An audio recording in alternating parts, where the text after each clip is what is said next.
هل فعلا الذهب في خطر بعد اجتماع الفيدرالي؟ وأسئلة كتير هنسألها للبروف بعد اجتماع أمس عشان نفهم أكتر. يا بروف، السوق بيغرق وانت طالع تقول تثبيت فايدة.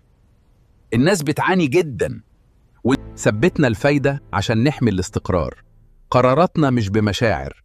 السوق دي أرقام ومسؤولية كبيرة.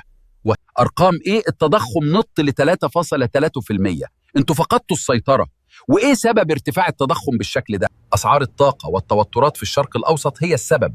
دي عوامل بره إيد أي بنك مركزي، وده السبب الرئيسي لارتفاع التضخم. والتعريفات الجمركية هترميها برضو على الظروف. والحرب دي ولعت الأسعار أكتر. آثار التعريفات مؤقتة، ربعين كمان وهتتلاشى. احنا مراقبين الوضع بحذر شديد. ده مش هتعمل مشكلة كبيرة. بس ده فيه 3 أو 4 أعضاء عندكم اعترضوا على تثبيت الفايدة. البيت عندكم منقسم يا بروف. ده اسمه نقاش حيوي مش انقسام. وفي 8 أعضاء شايفة أن التسرع في التغيير دلوقتي خطر.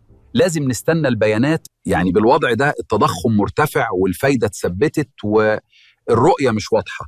ايه وضع الذهب والدولار دلوقتي؟